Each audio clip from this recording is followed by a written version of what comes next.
রোগ যখন ওষুধ তখনই দেই আমি, প্রশ্ন লাগে না। দুই ঠাকুর বসতেছে কই? তাতে বোঝা যায় আমাদের দেশের রাজনীতির নিয়ন্ত্রণ আমাদের হাতে না ওদের হাতে। 6 মাস আগে বলেছিলাম বাংলাদেশের রাজনীতির নিয়ন্ত্রণ আটলান্টিকের ওপারে। আপনারা বলবেন ব্রিটেন তো প্রশান্তের ওপারে।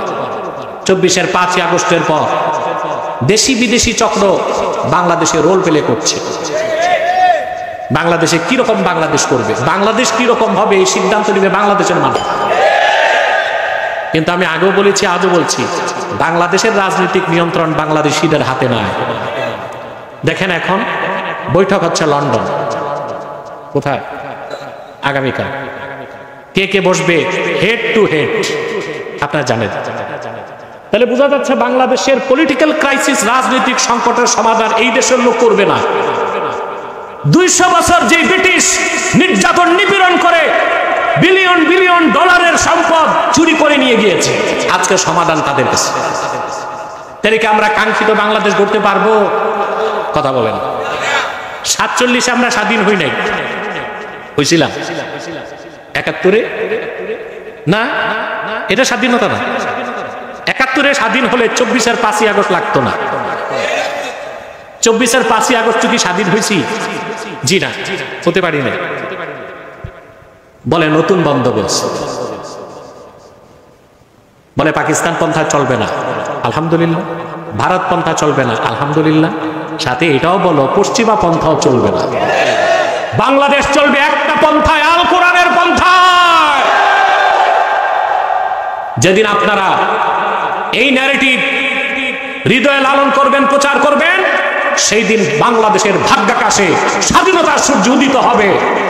নতুবা 71-এ 47-এ স্বাধীন হন নাই, 71-এ হন নাই, 24-এর 5ই আগস্ট হন নাই, কোনদিন আপনারা স্বাধীন হতে পারবেন না, পরাধীনতার শৃঙ্খলায় আবদ্ধ থাকবেন। এই কথাগুলি 5 আগস্টের পর যখন বলতাম, কমেন্ট সেকশনে অতি উৎসাহী হাইব্রিড বাঙালি এরা কমেন্টস লিখত, আমি রাজনীতি বুঝি না, আমি রাজনীতি শিখাই, আর আমি নাকি রাজনীতি বুঝি না। এখন বুঝে গেছে। কথা বলেন। দুই ঠাকুর বসতেছে কই? তাতে বোঝা যায় আমাদের দেশের রাজনীতির নিয়ন্ত্রণ আমাদের হাতে না ওদের হাতে। 6 মাস আগে বলেছিলাম বাংলাদেশের রাজনীতির নিয়ন্ত্রণ আটলান্টিকের ওপারে। আপনারা বলবেন ব্রিটেন তো প্রশান্তের ওপারে। গ্লোবাল পলিটিক্সে আমেরিকার পেয়াদা হিসেবে কাজ করে ব্রিটেন। অথবা ব্রিটেনে যাওয়ার মানে ওখানে আমেরিকার ফর্মুলা এজেন্ডা নেওয়া। সে যাই হোক, যা বলি আরো টের পাবেন সামনে, কিন্তু যখন টের পাবেন তখন ঢের দেরি হয়ে যাবে। আল্লাহ আমাদের হেদায়েত করুন।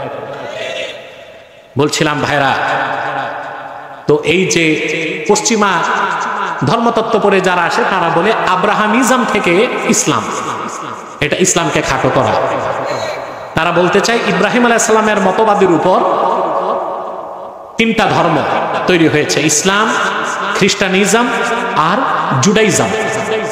বলে নাউজুবিল্লাহ। কোন ব্যক্তির মতবাদ ইসলামে নাই। ইসলাম